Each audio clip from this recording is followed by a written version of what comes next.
Candace Owens recently told her audience to look into history and wake up. And you know I love a good research project, so I took her advice seriously.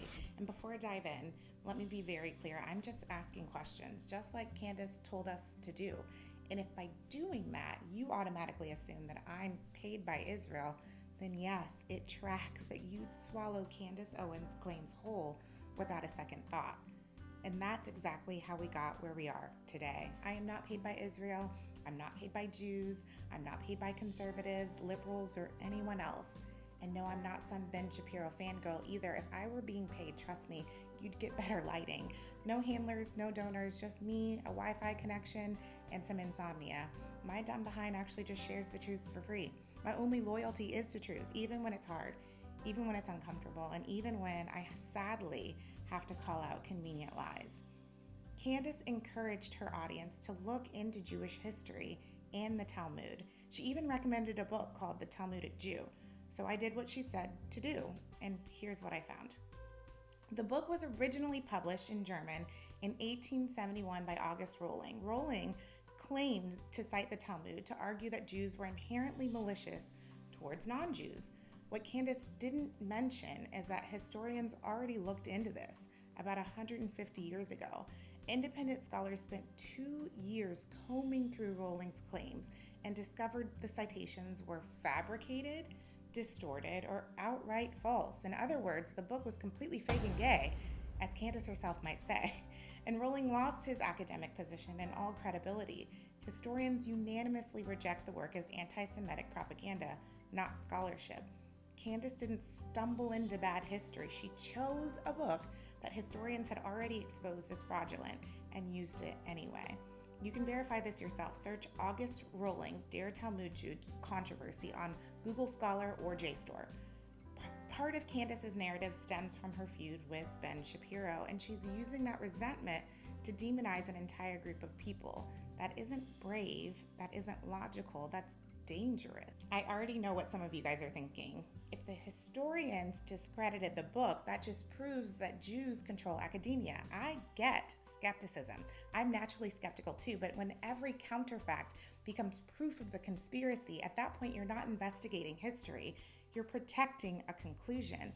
When every piece of contrary evidence is treated as proof of the conspiracy itself, the argument becomes a closed loop. Nothing can disprove it because disproof is rebranded as confirmation. We don't need secret theories and conspiracies when receipts are literally public. So again, I did what Candace told people to do. I looked at actual history, actual religious texts, actual records. The Talmud is often cited as proof that Jews supposedly hate non-Jews. And here's what that claim leaves out. One frequently misrepresented passage discusses whether a Jew must honor a business agreement with a non-Jew on a festival day. Taken literally without context, it can look like exploitation, but academically, this is a legal debate, not a moral instruction. This is rabbis arguing hypotheticals. It's law school energy, not hate speech energy. They're debating how contracts apply under different circumstances, like holidays, not issuing commands to mistreat people. In plain language, the Talmud debates rules. It does not teach oppression or hatred. Pulling quotes out of context to claim that Jews are instructed to harm others is misleading and intellectually dishonest. The Talmud is a compilation of debates spanning roughly 1,000 years. It does not even discuss Black people as a race. That concept didn't exist at the time. It does not teach that Jews are commanded to hate non-Jews or view them as animals.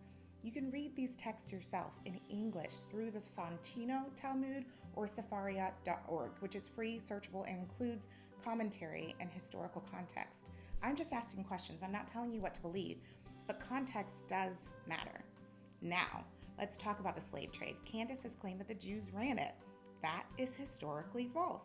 The transatlantic slave trade was operated by European empires, British, Portuguese, Spanish, and French, and Dutch, and supplied by African rulers and traders. Jews were a tiny minority with no governments, no navies, no monopolies, but somehow total control? Interesting. Two common myths come up again and again. The first is that Jews owned all or most of the slave ships. That's false.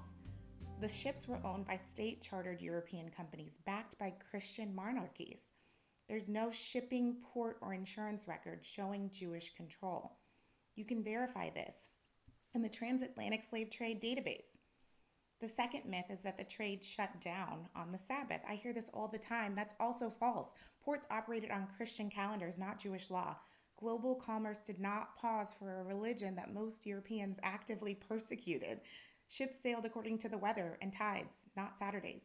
Daily port records confirm this. You can find them in the UK National Archives, the Dutch East India Company archives, and yes, I read the ship logs, so you don't have to. But you should. These claims are not history, they're conspiracy thinking. U.S.-Israel relations are complicated, and they deserve legitimate scrutiny. Modern Israel is not even biblical Israel, but today's policies, governments, and realities are entirely separate from ancient history. We can and should examine leaders' decisions in U.S.-Israel relations, but criticism of modern politics does not rewrite centuries of history, and it doesn't justify false claims about historical events. You can criticize Netanyahu, you can debate lobbying and policy, but modern politics does not change historical facts. Confusing the two is exactly how propaganda spreads. My platform exists to do two things at the same time: tell uncomfortable truths and expose convenient lies, no matter who benefits. Truth doesn't belong to a tribe, and I'm not giving it up for applause.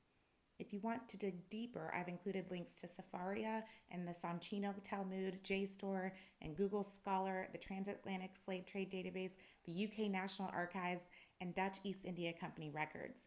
Ask questions, yes, but just make sure you're actually willing to hear true answers.